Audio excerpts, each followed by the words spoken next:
വലിയൊരു കാട്ടില് ഒറ്റപ്പെട്ടൊരു വീട്. അറിയാനുള്ള ത്വര കൊണ്ട് ഞാളെല്ലാരും കൂടി അങ്ങോട്ടേക്ക് പോയി. കഴിഞ്ഞ വട്ടം ഞാള് പോയ അബാൻഡൻ പ്ലേസ് നിങ്ങൾ കണ്ടതല്ലേ, ഇത് അതിലും വലിയൊരു പ്ലേസ്. ആടെ പോയാലും തന്നെ വലിയൊരു നെഗ് വൈബ് തന്നെ. അതുകൊണ്ട് തന്നെ ഓരോ കാലടി വെക്കുന്തോറും പോണോ വേണ്ടോ എന്നുള്ള ചിന്തയും. ഞാളെന്തോ സൗണ്ട് കേട്ടിട്ട് അങ്ങോട്ട് ചെന്ന് നോക്കിയതാ. നോക്കുമ്പോ എന്തോ ആടുന്ന പോലത്തെ സൗണ്ട്. ആടെ ഇവിടെ ആയിട്ട് ചെറിയ കുട്ടീന്റെ കളിപ്പാട്ടോ അതുപോലെ തന്നെ ഡ്രസ്സും കാര്യങ്ങളെല്ലാം കാണുന്നുണ്ട്. പേടിച്ച് വിറച്ചോണ്ട് ഉള്ളിലേക്ക് ധൈര്യം സമ്പാദിച്ച് പോയോക്കുമുണ്ട് ഊഞ്ഞാലെന്നെ സംഭവം.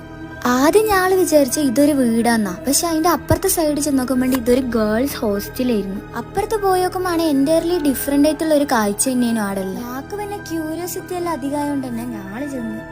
എല്ലാരും പറയുന്നുണ്ട് തിരിച്ചു പോവാന്ന്, പക്ഷെ എനിക്ക് അങ്ങനെ അങ്ങ് തോന്നുന്നില്ല. ഉള്ളിലോട്ട് ചെല്ലും തോറും ഓരോ കാഴ്ചകളും പേടിപ്പിക്കുന്ന ഓരോ കാഴ്ചകളേനു. ഇവിടെയാണെങ്കിൽ ഹോസ്റ്റൽ ആയതുകൊണ്ട് തന്നെ ഒരുപാട് ബാത്റൂമും ഹാളും വാഷ് ബേസും റൂംസും എല്ലാം ഉണ്ട്.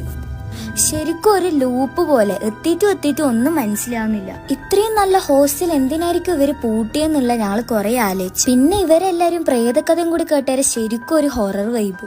ഞാള് തിരിച്ചു വന്ന് കുറച്ച് അക്കമാരോട് ചോദിച്ചാൽ ഓര് പറഞ്ഞ ഈ ഹോസ്റ്റലിന് പിന്നിൽ കുറെ കഥ ഉണ്ട്. ഓരാണെങ്കിൽ നിങ്ങളെന്തിനാ ആടത്തേക്ക് പോയ ആടെ പണ്ടൊരു പെൺകുട്ടീനെ റേപ്പ് ചെയ്തിട്ട് കത്തിച്ച സ്ഥലം എന്നാ പറഞ്ഞത്.